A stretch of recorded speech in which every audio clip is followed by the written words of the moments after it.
Vamos abrir as nossas Bíblias na primeira carta aos Coríntios, capítulo 6. Leremos os versículos 19 e 20. Nós temos às quintas-feiras, como eu o disse anteriormente, falado em preparação para as conferências anabatistas. Nós temos falado acerca daqueles pontos doutrinários que são para nós hoje diferenciais. Alguns dos temas tratados dão realmente a nossa singularidade como povo anabatista, que acreditamos representar a fiel interpretação do Evangelho. Alguns outros pontos, entretanto, eles já foram comuns a todo o povo evangélico, mas a apostasia, a acomodação, tem levado muitas denominações ao desvio, ao afastamento da proposta inicial. E nós temos procurado nos manter fiéis às origens.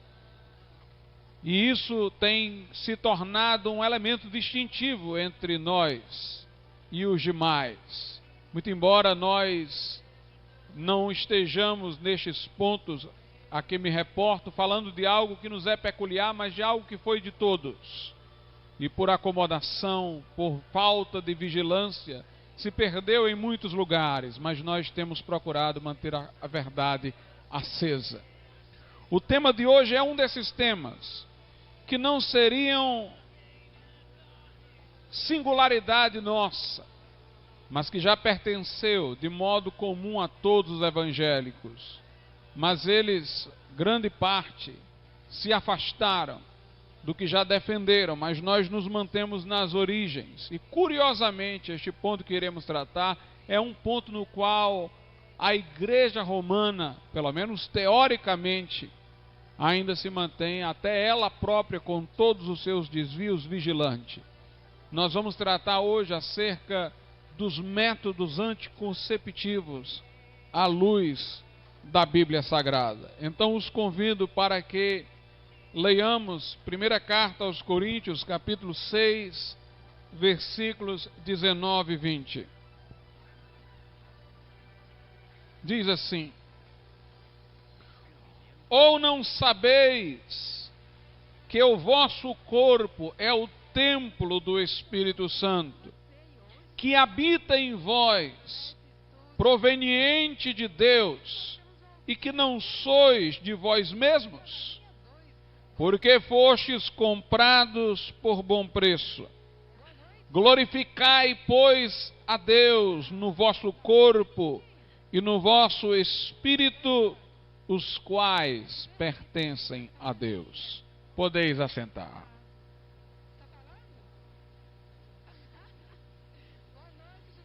Meus amados irmãos, nós estamos vivendo em uma época em que o corpo humano parece um objeto que pode ser manipulado, que pode ser abusado. Nós temos visto manipulações genéticas.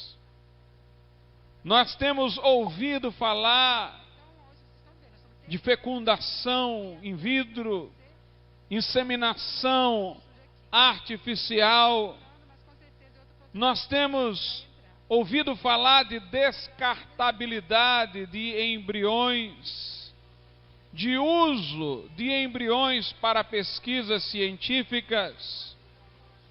E nós temos até mudado o conceito de morte para morte cerebral, ainda que todo o restante do corpo esteja funcionando, para facilitar a retirada de órgãos para transplante.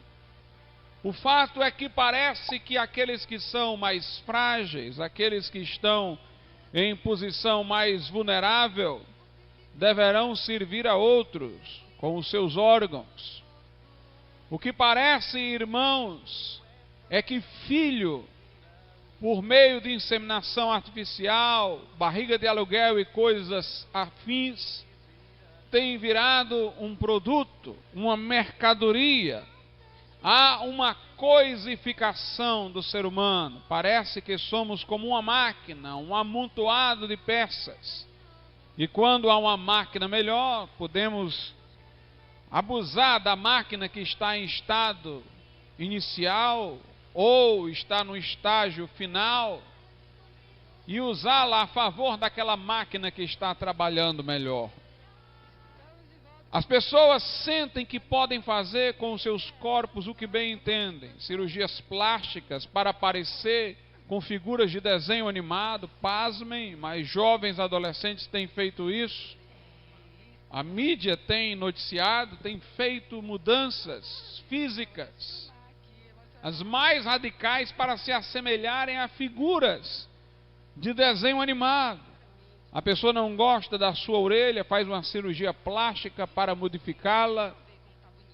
Atravessam a carne não mais só com brincos, mas com pince, com toda forma de agressão ao corpo, na língua, no umbigo.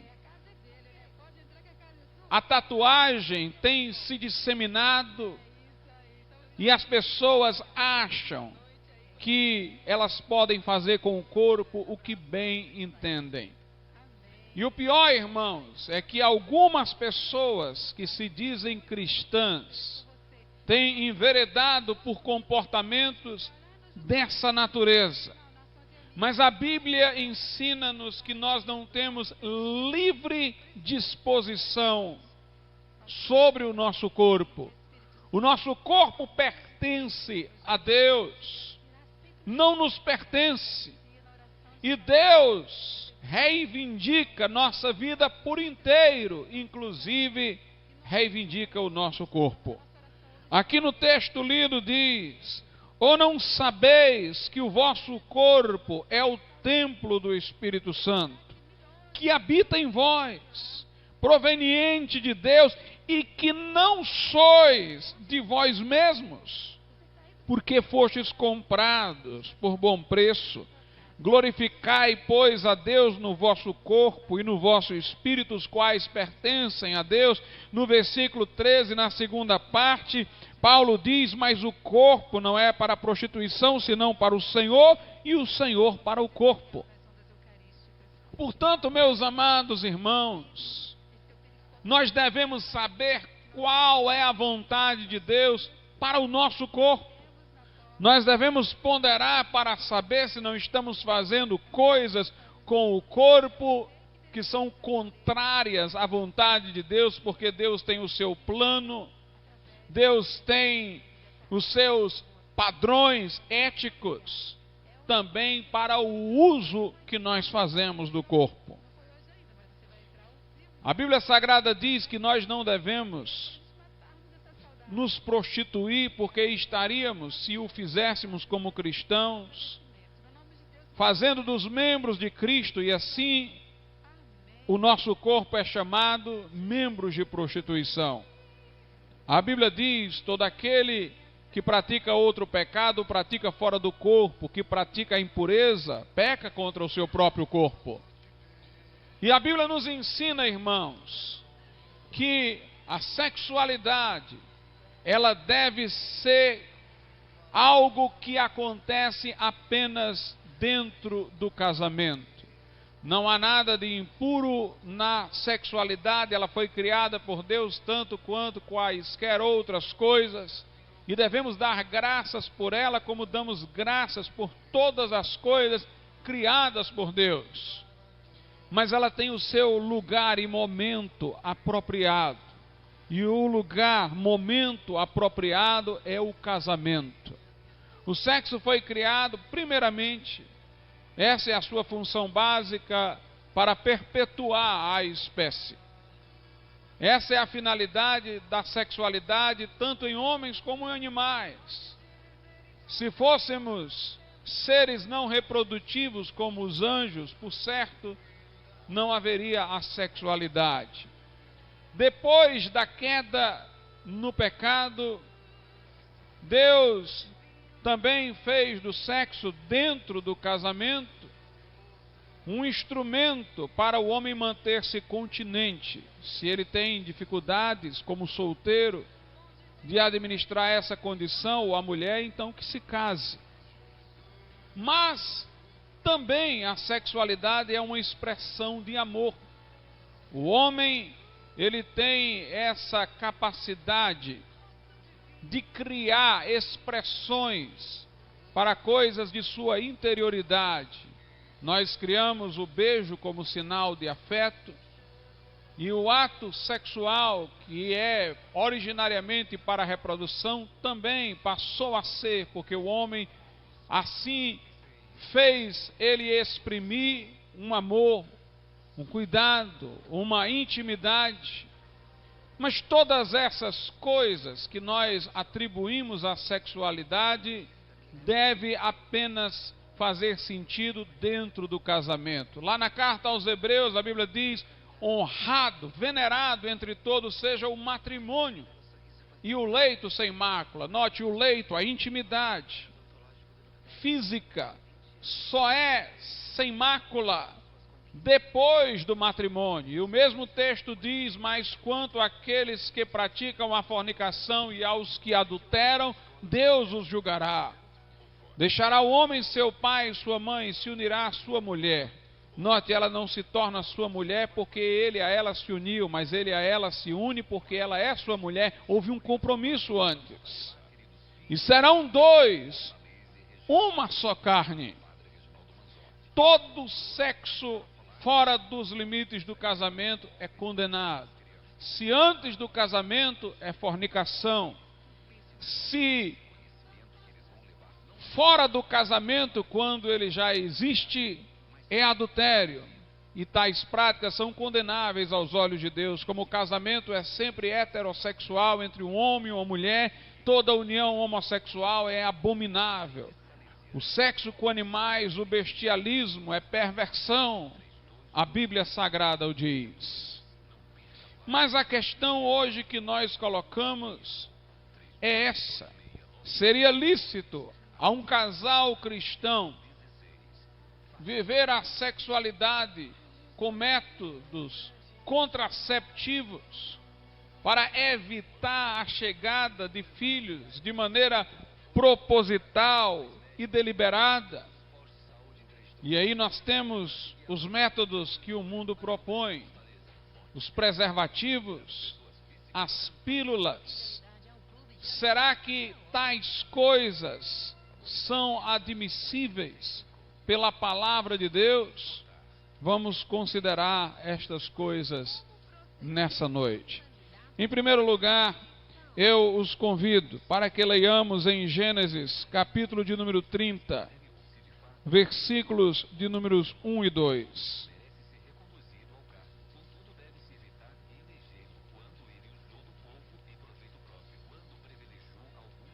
Diz assim o texto sagrado: vendo Raquel que não dava filhos a Jacó, que era seu esposo, teve inveja de sua irmã e disse a Jacó, ao seu esposo: dá-me filhos, se não morro.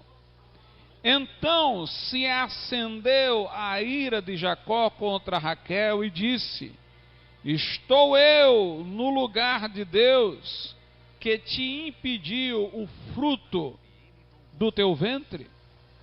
Meus irmãos, Raquel estava estéril, sem gerar filhos, não fecunda.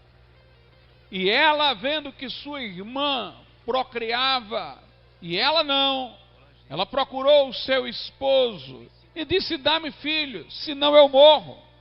E Jacó deu uma resposta que deve ficar para a nossa reflexão. Ele disse: estou eu, porventura, no lugar de Deus, que te impediu o ventre de frutificar?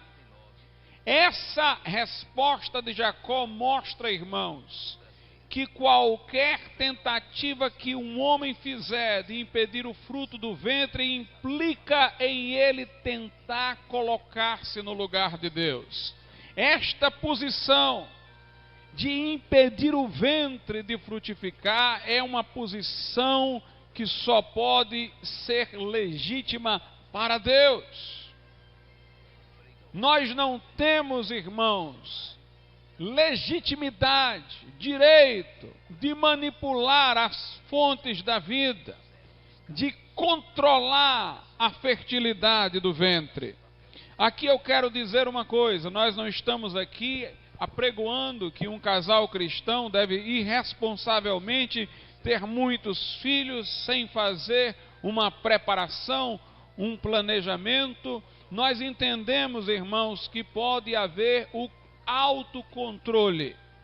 Nós acreditamos que a pessoa pode evitar filhos sem evitar a fertilidade do ventre, simplesmente pelo autocontrole, pela continência.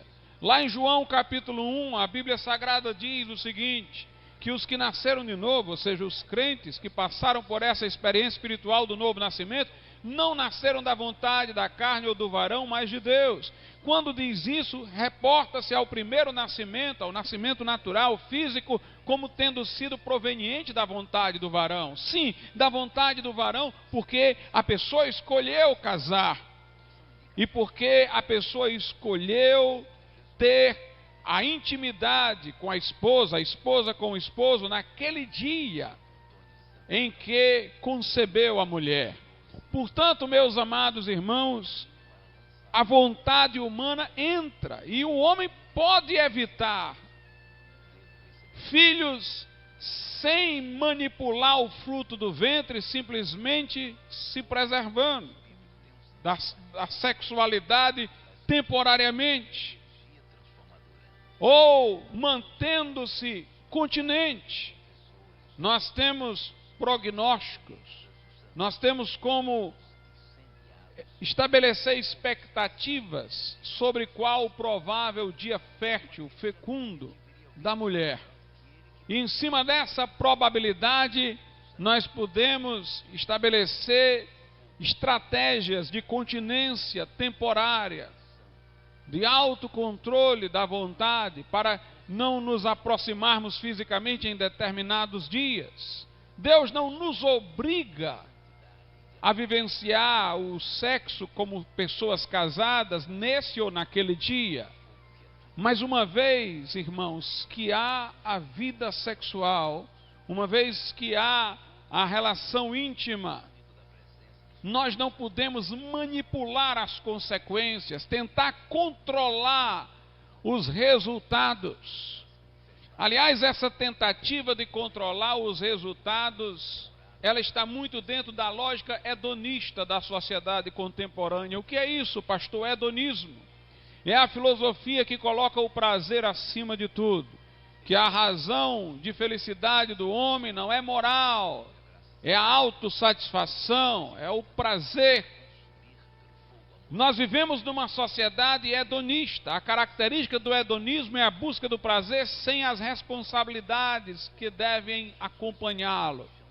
Então a pessoa, quando quer ter o prazer da vida sexual, não quer ter continência alguma, quer vivenciar dentro do casamento a relação quando bem quiser, sem autocontrole, sem continência, apenas pelo prazer contínuo, sem assumir as responsabilidades, querendo manipular as consequências, nós vemos exatamente a lógica da sociedade hedonista.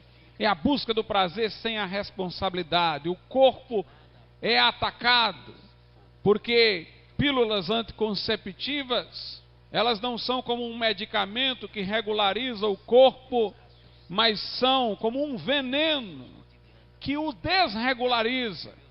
Para atender a um desejo de prazer, o corpo criado por Deus sofre uma disfunção provocada. Portanto, nós vemos que isso está dentro da lógica dessa sociedade hedonista.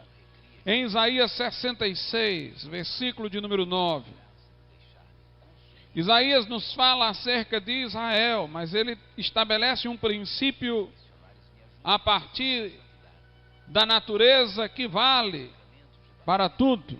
Isaías 66, versículo 9, Traz assim a palavra de Deus. Abriria eu a madre, é o Senhor quem fala, abriria eu a madre e não geraria, diz o Senhor. Geraria eu e fecharia a madre, diz o teu Deus. Interessante que uma vez eu li um livro evangélico contra o aborto. E o livro que era contrário ao aborto, de um grande líder evangélico, usava a segunda parte do versículo 9 contra o aborto, onde Deus diz assim: geraria eu e impediria de nascer.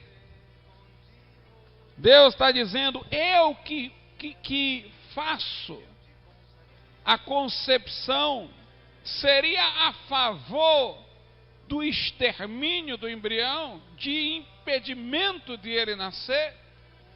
Mas a pessoa não percebeu a primeira parte. Abriria eu a madre e não geraria? Deus está dizendo, eu que sou aquele que dá a fertilidade, vou me opor ao gerar? Nós sabemos na Bíblia de pessoas que ficaram estéreis por punição divina, e fora disso, quem fica é apenas como um efeito genérico, reflexo da entrada do pecado no mundo. A bênção de Deus é a fertilidade. Deus está dizendo que Ele, que dá fertilidade, não vai ser favorável a que se impeça de fecundar. E Ele, que faz gerar, não vai ser favorável a que se impeça de nascer. Portanto, meus amados irmãos, nós somos tanto contra o aborto, como qualquer outro método anticonceptivo, mesmo aqueles que não impliquem o sacrifício de uma vida nova. Em Gênesis, capítulo 38, nós vemos um hedonista dos tempos bíblicos. Gênesis 38.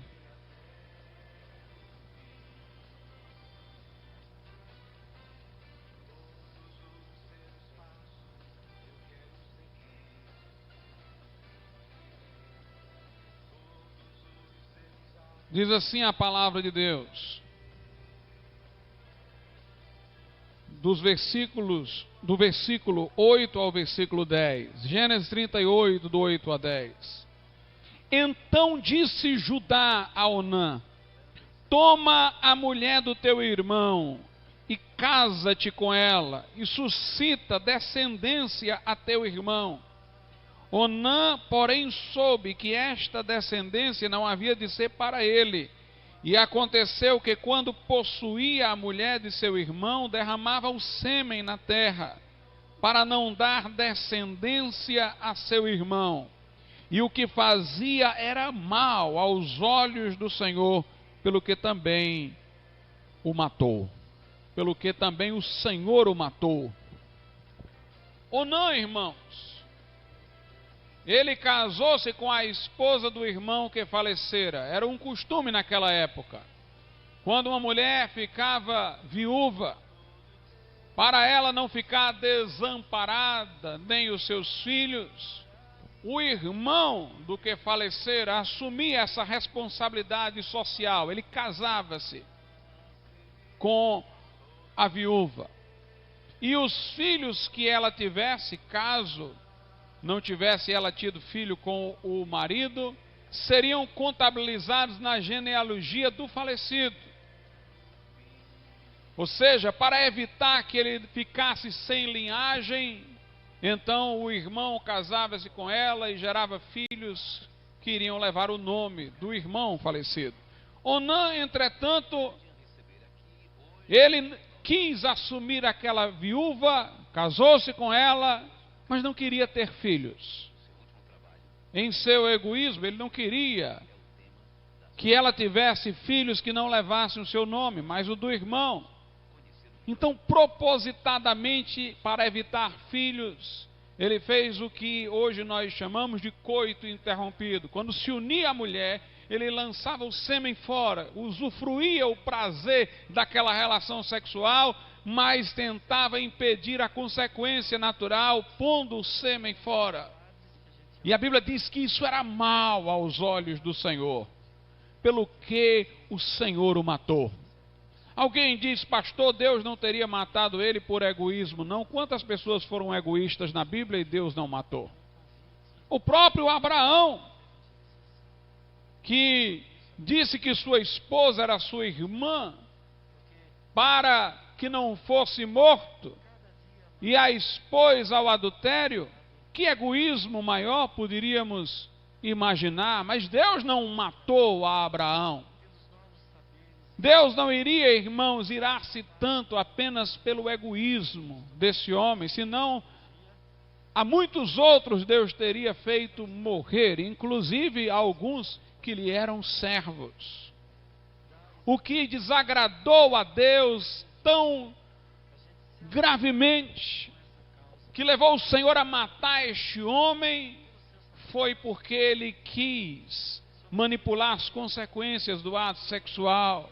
Foi porque ele mexeu no lugar que pertence somente a Deus, como Jacó disse a Raquel, e o Senhor irou-se contra ele. É interessante que depois do Gênesis, muito depois dos acontecimentos do Gênesis, apareceu Moisés, a lei de Deus em Israel, e isso daqui foi convertido em lei. O marido, ou melhor, o irmão do marido que falecera, assumia a esposa, mas nessa época não era nem lei, era um costume ainda. Não havia isso aqui nem sido instituído como uma prescrição da lei divina. E mesmo quando veio a lei de Deus, estabelecendo essa responsabilidade do irmão do falecido, ele, o irmão do falecido, não era obrigado a casar-se. Se ele pensasse consigo, eu não quero dar descendência ao meu irmão, e dissesse, eu não caso, ele podia fazer isso, conforme nós iremos ver. Mas o problema de Onã foi que ele queria o prazer sexual, sem assumir a responsabilidade. Vamos ver o que é que a Bíblia diz em Deuteronômio 25 sobre isso. Vamos ver como havia uma sanção para realmente o irmão que não queria assumir a mulher de seu irmão falecido. Mas essa sanção não era mortal, era apenas uma sanção social, uma vergonha pública. Deuteronômio 25, dos 5 ao 10. Diz assim a palavra de Deus: quando irmãos morarem juntos e um deles morrer e não tiver filho, então a mulher do falecido não se casará com homem estranho de fora. Seu cunhado estará com ela e a receberá por mulher e fará a obrigação de cunhado para com ela. E o primogênito que ela lhe der será sucessor do nome do seu irmão falecido, para que o seu nome não se apague em Israel. Porém, se o homem não quiser tomar sua cunhada, esta subirá à porta dos anciãos e dirá, meu cunhado recusa suscitar a seu irmão nome em Israel. Não quer cumprir para comigo o dever de cunhado. Então os anciãos da sua cidade o chamarão e com ele falarão, e se ele persistir e disser, não quero tomá-la, então sua cunhada se chegará a ele na presença dos anciãos e lhe descalçará o sapato do pé. E lhe cuspirá no rosto e protestará e dirá, assim se fará o homem que não edificar a casa de seu irmão. E o seu nome se chamará em Israel, a casa do descalçado. Note, quando o cunhado não queria assumir essa responsabilidade, os anciãos não faziam nada. A própria mulher é que fazia este ato público para envergonhá-lo. Mas aqui não há nenhuma sanção de morte, não há nenhuma pena de morte. Na verdade, isso aqui era apenas algo para resolver um problema social em Israel, nem vigora no Novo Testamento. Deus não mataria Onã simplesmente porque ele não queria suscitar descendência para o seu irmão. Mas Deus se irou contra Onã por causa disso. A Bíblia diz, ele se unia à mulher e lançava fora o sêmen. A Bíblia diz, isso daí, essa prática era má aos olhos do Senhor, pelo que o Senhor o matou. Ele queria o prazer sem a responsabilidade. Meus amados irmãos, não é isso que fazem os homens hoje quando usam preservativo? Não é a mesma coisa? Não é evitar que o sêmen tome o seu percurso natural? É interessante que nós costumamos condenar, os evangélicos de uma maneira geral condenam o relacionamento homossexual, porque ele é virtualmente improdutivo. Ele não gera. Ele não tem capacidade de suscitar descendência, o relacionamento homossexual. Mas se isso é um dos argumentos para objetar esse relacionamento, não seria também grave que um casal heterossexual, casal de homem e mulher, queiram obstruir a fertilidade? É interessante, irmãos, notar que condenamos a masturbação. Condenamos que um homem provoque em si mesmo prazer para liberar o sêmen sem um relacionamento. Não estaria o homem nessa condição aqui de Onã, na condição do uso de preservativo, usando a mulher para praticar a mesma coisa? Qual é o valor da mulher em tudo isso? A mulher fica sendo um instrumento de uso para prazer do homem? Ela fica privada de parte da relação sexual que dá significado a ela, que inclusive lhe traz prazer, para o homem se satisfazer? Não seria isso um ato egoísta? É a lógica da palavra de Deus. Não seria um uso da mulher como instrumento do corpo da mulher para uma mera autossatisfação? A Bíblia diz: isso era mal aos olhos do Senhor, pelo que o Senhor matou a Onã. Deixem-me ler para os irmãos um trecho do livro O Movimento Homossexual, de Júlio Severo, publicado pela editora Betânia, página 78. Ele diz assim: do ponto de vista do protestantismo histórico, a opinião do Dr. Provan está em plena harmonia com a melhor das tradições da Reforma. Todos os teólogos protestantes mais importantes do passado afirmaram categoricamente, com base em Gênesis 38, 9 e 10, o texto que lemos, que toda relação sexual em que a fertilidade é deliberadamente desperdiçada ou rejeitada em favor do prazer, como a masturbação, a relação anal e oral, o coito interrompido, etc., perverte o ato sexual originalmente planejado por Deus. Lutero também mantinha essa posição. Para ele, o pecado dos homossexuais é comparado ao de Onã. E João Calvino, um dos maiores teólogos que a cristandade já conheceu, não só condenou o homossexualismo, mas também declarou que o desperdício do sêmen é algo monstruoso. Tanto Lutero quanto Calvino acreditavam ser o sêmen a semente da vida, e conforme seu posicionamento, o pecado de Onã e os atos sexuais dos homossexuais masculinos têm um elemento em comum: o desperdício intencional desta semente. Vejam os irmãos, cita-se aqui Lutero, Calvino, é o que tenho dito, no passado isso não nos distinguia. Todos os evangélicos concordavam igualmente, mas muitos irmãos abandonaram as suas origens. A Bíblia ensina que a fertilidade é uma bênção. Portanto, uma pessoa deliberadamente atentar contra a fertilidade ou usar um ato sexual para prazer sem responsabilidade é um grave pecado. Quanto a essa questão do uso da sexualidade para prazer sem responsabilidade, deixem-me ler um outro livro aqui para vocês. Agora é um incrédulo que vai falar. Helmut Ches Kai, que viveu de 1912 a 1984, um sociólogo que escreveu o livro em alemão Sociologia da Sexualidade.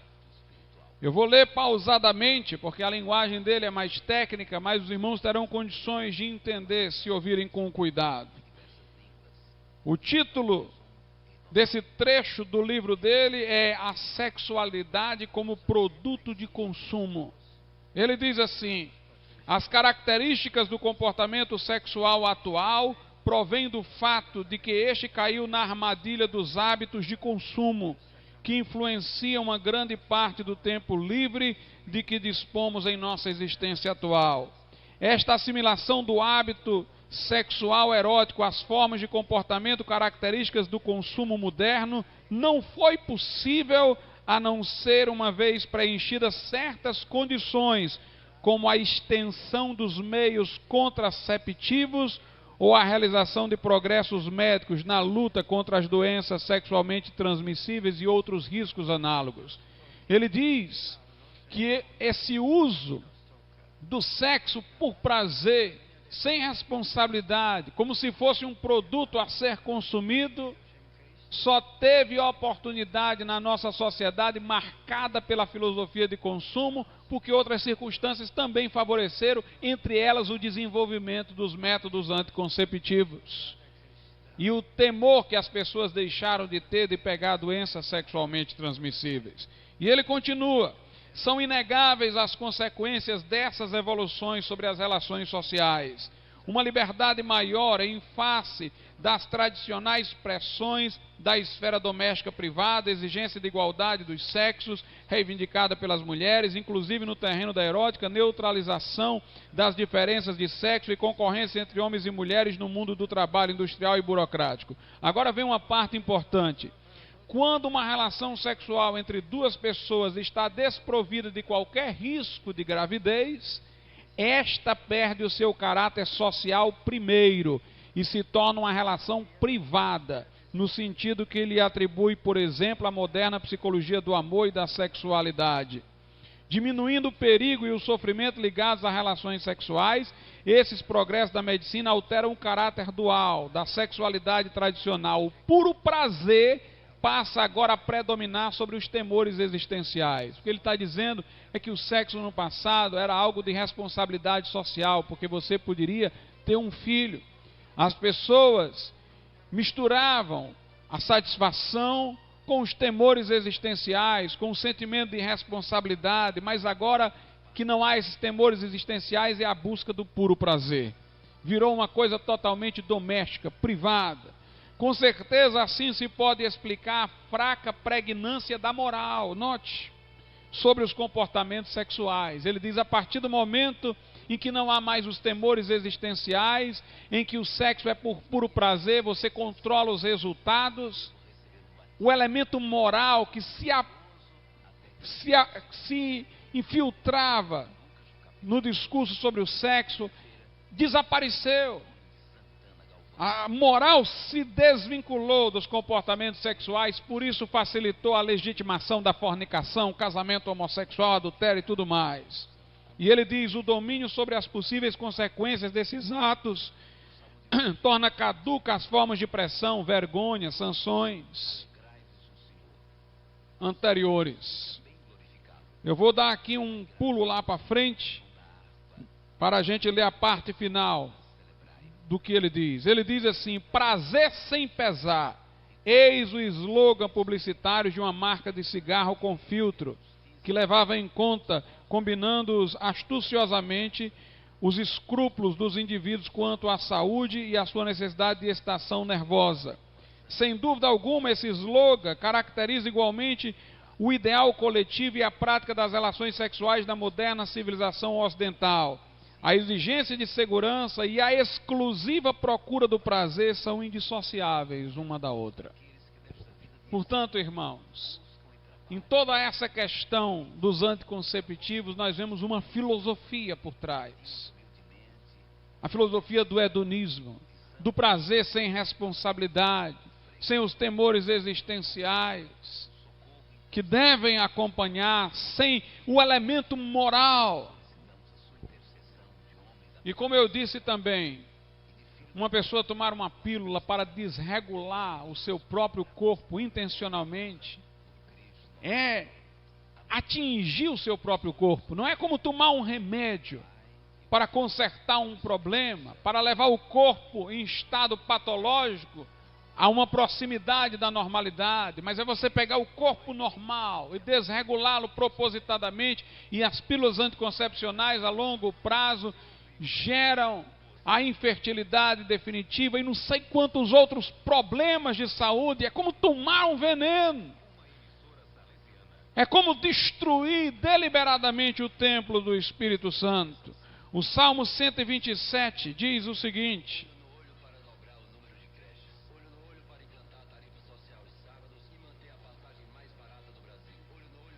Salmo 127, versículo 3: Eis que os filhos são herança do Senhor, e o fruto do ventre o seu galardão. Nós costumamos achar que o fruto do ventre aqui é uma alusão aos filhos. Mas a alusão aos filhos já foi feita na primeira parte, quando diz que eles são a herança do Senhor. O fruto do ventre quer dizer a fertilidade, o ventre frutífero. Meus amados irmãos, a Bíblia está dizendo que os filhos são uma bênção, a herança do Senhor. E que o ventre frutífero é um galardão de Deus. Uma pessoa que traz a infertilidade para o seu próprio ventre, ela está atentando contra uma bênção que Deus lhe concedeu. O Salmo 113,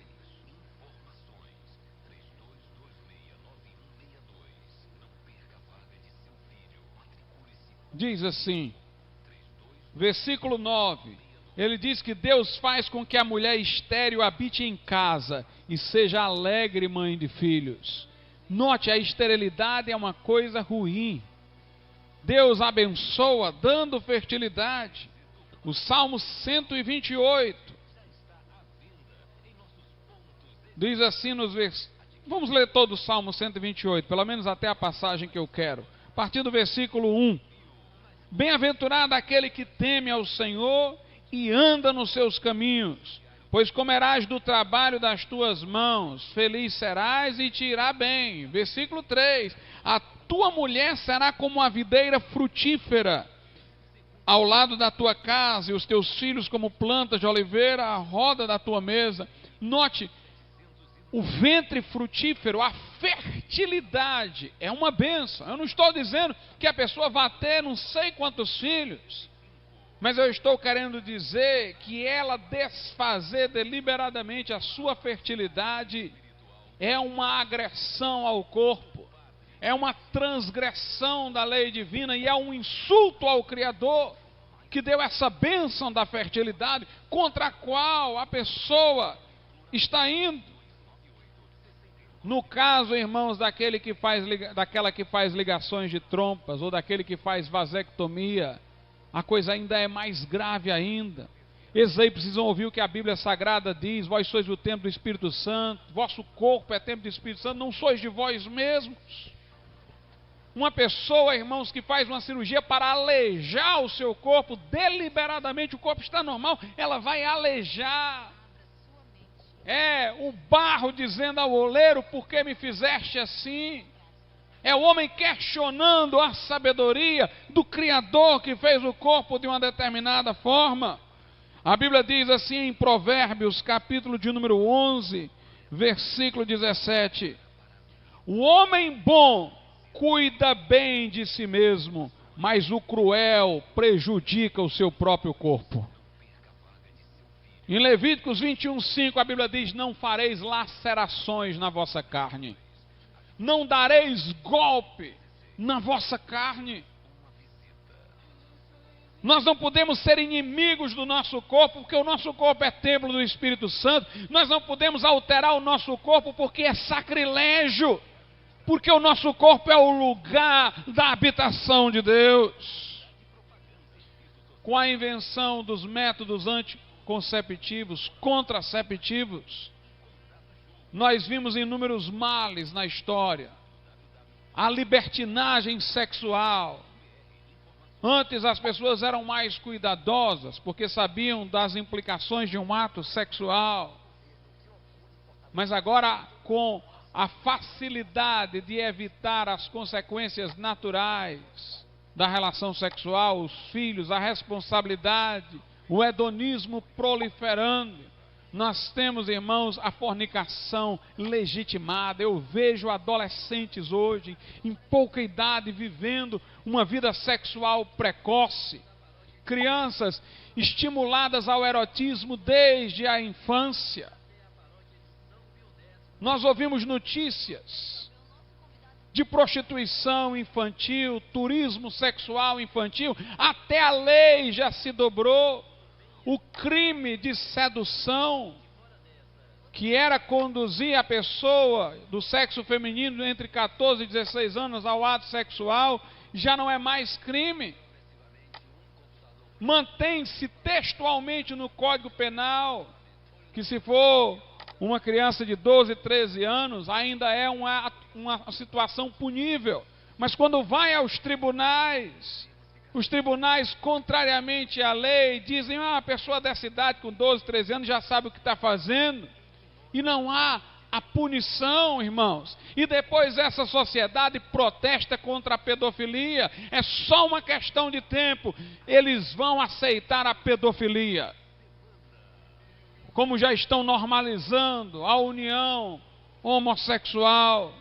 Porque o sexo não tem nada a ver mais com um relacionamento heterossexual, porque o sexo não tem por função primordial a perpetuação da espécie. Nessa sociedade contrária à palavra, o sexo é só um instrumento de prazer, é como diz o autor que há pouco lemos, é uma mercadoria de consumo. Então tanto faz se é entre homem, mulher, homem, animal, pessoa consigo mesmo, uso de uma máquina para ter prazer.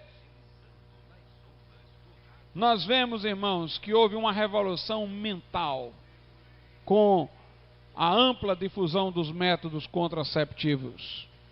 Há também uma falta de veneração à vida. No início, era o anticoncepcional para impedir o vento de frutificar. Depois, instrumentos abortivos discretos, como o DIU. E hoje nós temos aí essa do dia seguinte, que é abortiva. Depois, ideias de legalização do aborto, inseminação artificial, barriga de aluguel. Nós fizemos, irmãos, da vida uma mercadoria. Nós vulgarizamos a vida com tudo isso. Entramos numa esfera que não nos pertencia. No Salmo 139, Davi diz, de uma maneira maravilhosa: eu fui formado quando tu me teceste nas profundezas da terra. Havia anteriormente da parte do homem um assombro para com a origem da vida. Era uma esfera sagrada, era algo que o homem se dobrava em veneração diante daquilo, mas agora as pessoas têm entrado nessa esfera, vulgarizado, mexido, manipulado, e o resultado é que a visão que se tem da vida humana hoje é que o homem é um produto, é que a vida é uma mercadoria. Perdemos a veneração pela vida. Não sei quantos embriões que são produzidos na Europa para pesquisas científicas depois descartados. Nós temos, meus amados irmãos, na inseminação artificial, quando é de um banco de sêmen, a proibição de se dizer de quem é aquele sêmen, e o filho não tem direito de saber quem foi o pai. Perdemos a veneração pela vida. Eu não me refiro à igreja, eu me refiro ao mundo, a essa sociedade da qual participamos, mas não comungamos de seus ideais. Houve uma inversão também. O que para a Bíblia era bênção virou maldição. E o que para a Bíblia era maldição virou bênção. Quando alguém tem um filho, é um embaraço. É uma coisa inconveniente. Coitada dessa pessoa, está grávida. E aquele que não tem filhos é que está numa situação boa. Na Bíblia, irmãos, a fertilidade é uma bênção. Ser frutífero é uma bênção. Nós devemos ter cuidados, crentes, para não entrar dentro da igreja essa mentalidade, de maneira que a gente lamente quando veja uma irmã grávida. É uma bênção de Deus. Mas toda essa ideia do anticoncepcional, que tornou a sexualidade deliberada, porque já não tinha mais responsabilidades, fez a geração de uma nova vida ser vista como um embaraço.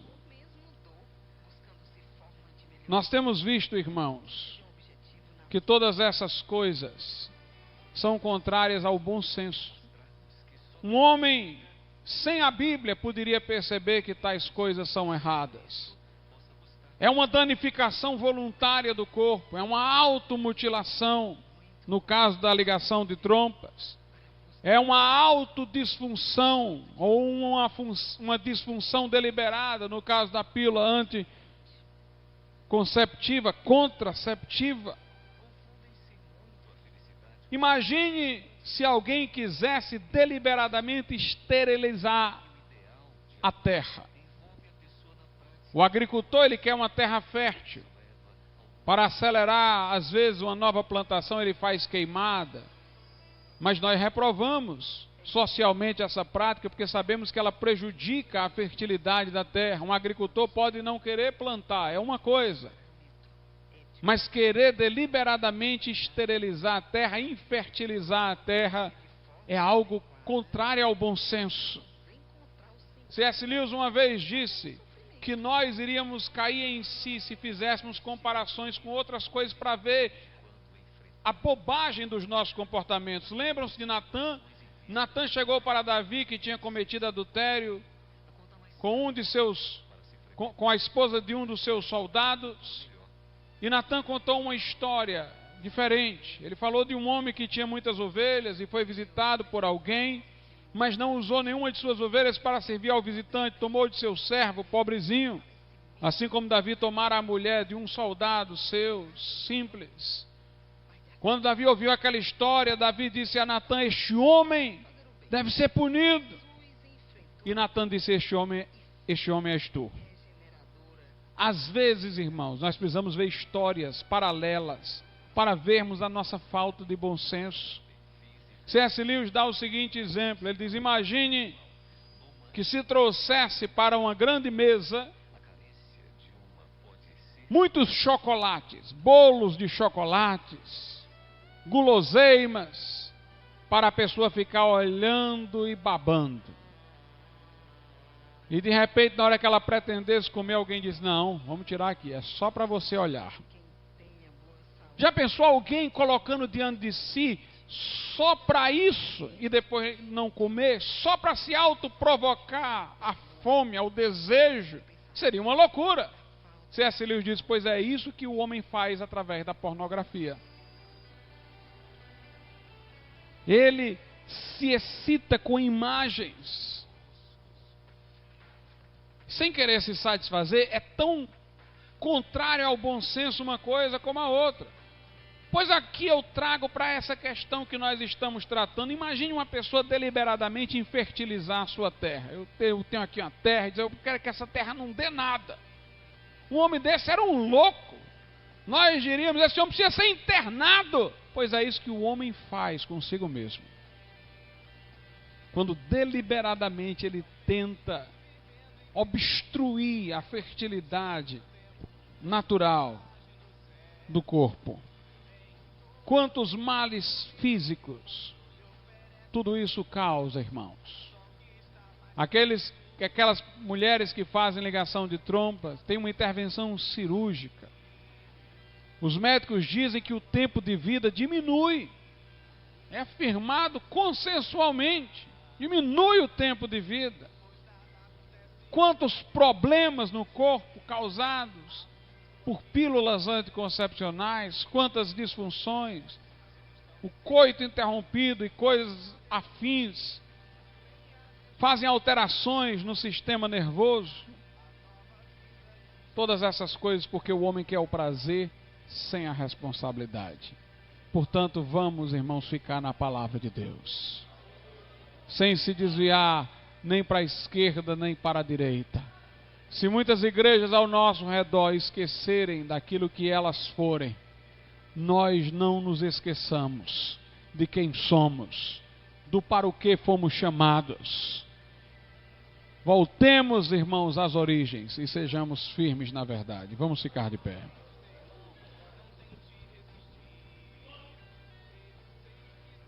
Ó Deus e Pai, te louvamos por tuas verdades infalíveis. Pedimos-te, ó Pai, que elas sejam aplicadas ao nosso coração.